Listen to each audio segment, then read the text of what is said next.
Kaya dapat tayong mga Pilipino, milyon tayo na magsasalita. Kasi pag hindi tayo nagsasalita, I am almost sure I will follow. I will follow the footsteps of Pastor Kibuloy because nagsasalita siya laban sa US.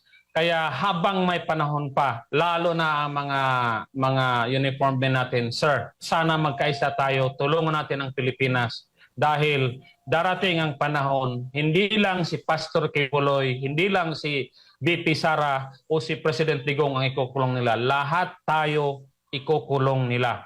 Po, testing the waters, binanggit po ninyo ito sa inyong isa sa mga article. Bakit nyo nasabi ito, sir, sa lahat ng mga nangyayari ngayon sa pamahalaan? The Marcos Jr. administration, under the dictation of the United States deep state, they want to divide this country. They want to make this country a chaotic place so that one day, kung gusto na nilang makipaggera sa China, wala tayong capacity to resist. As we speak, lahat ng diversion, lahat ng mga issue na ginawa ng mainstream media traditional, lahat ng ginawa ng Quadcom are all diversionary tactic. They are strengthening the grip of the United States forces in almost every island of our country.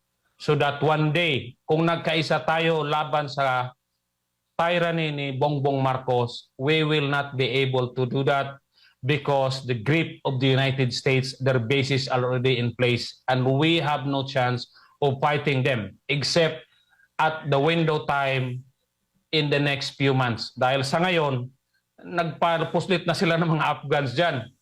Afghans na baka pag nag-alsa tayo, pupunta tayo sa mga US bases to remove them. Afghans na ang kalaban natin.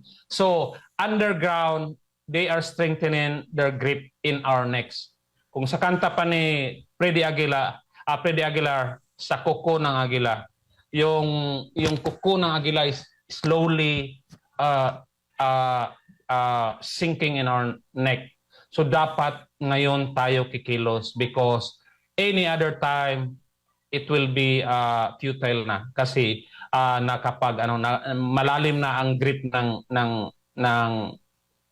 kuko ng agila sa natin, sa bansa natin. Ito pa isa, naalala ko, nagkaroon po ng investigasyon sa issue po ng Afghan rebels na gagawing transitory ang bansa. Dito rin sila magpa-process bago sila papuntahin sa US. Marami nagsasabi na masama yan, napaimbestigahan sa Senado, marami ang naging tutol sa ating mga kababayan.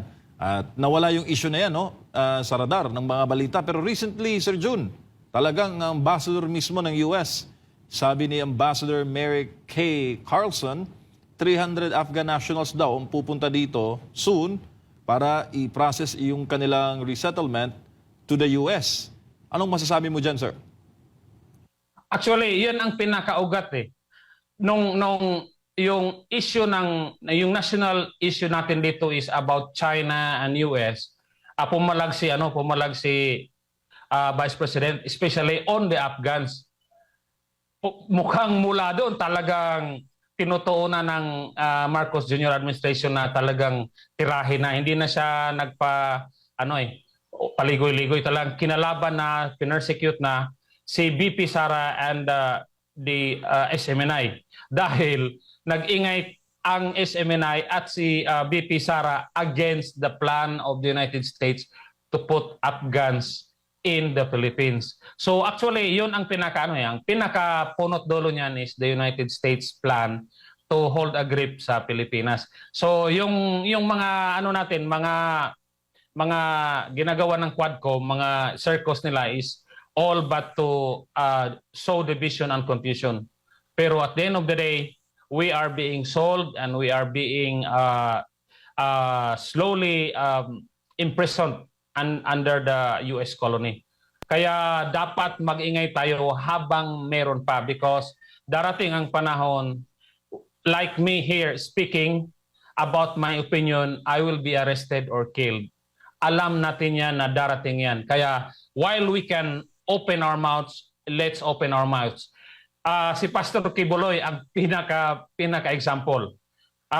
Nakakulong si Pastor Kibuloy because he was strong. Kaya dapat tayong mga Pilipino, milyon tayo na magsasalita. Kasi pag hindi tayo nagsasalita, I am almost sure I will follow. I will follow the footsteps of Pastor Kibuloy because nagsasalita siya laban sa US. Kaya habang may panahon pa, lalo na ang mga uniform men natin, sir, sana magkaisa tayo, tulungan natin ang Pilipinas dahil darating ang panahon, hindi lang si Pastor Kibuloy, hindi lang si VP Sara o si President Digong ang ikukulong nila. Lahat tayo ikukulong nila.